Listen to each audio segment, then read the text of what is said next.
Amen. Ibi Paulo yabibwirira ishengero kuko yarabizi yuko inyuma y'igihe kanaka umuntu agendana n'Imana canke mu rugendo rwacu rwo kujana na Yesu, umuntu wese arashobora gushika ahantu akumva kudendebukirwa. Ugasanga Imana yagushize mu mutima kugirira neza abantu, kugirira neza mu muryango wawe, kugirira neza ibibazo bitandukanye bishobora kuba hari, kugirira neza inzu y'Imana, kugirira neza ikiniki. Ariko muri uko kugira neza kuko uri kurakora icyo Imana yakubariye, Satani agahagurutsa ibiza biguca intege muri ico kintu uri kurakora.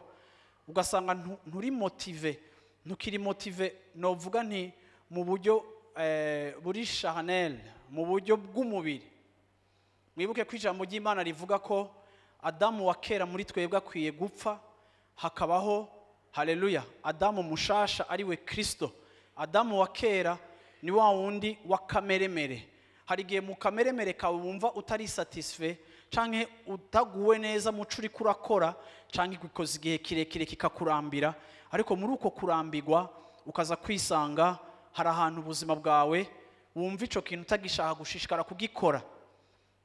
Naho Paulo atuzana ahantu ho gutahura yuko twere tutari abantu bagendera mu kungene ibigumba byacu biriko birareponda kukiriko kiraba, ariko aha twereka yuko twebwe turi abantu b'impwemu. Kristo ari active muri twebwe.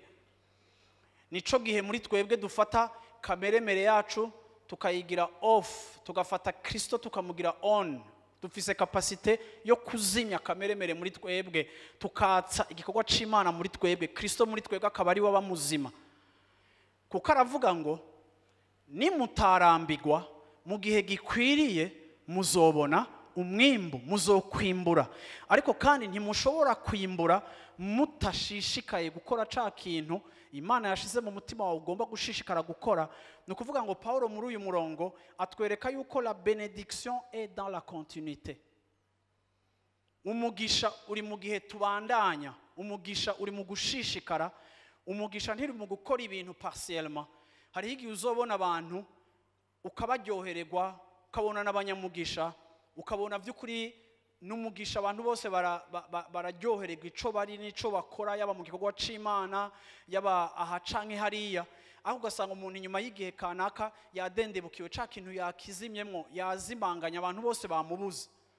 Ariko waza kuraba kubera ko uyu muntu atashoboye gushishikara ca kintu yari karakora kandi yarabereye umugisha abandi, kuko iyo turiko turakorera abantu niho turi umugisha.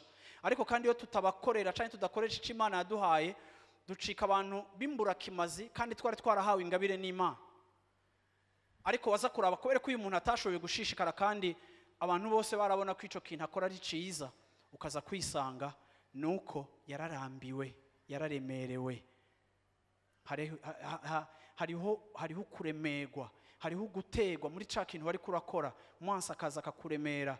Rimwe na rimwe hariho kutaronka ivyankenegwa, mwansi akaza akakuremera. Ugasanga umuntu ariko aricara ariko arazinga amaboko, ariko kandi ikintu yarari karakora ariko kintu yari karatuberamo umugisha.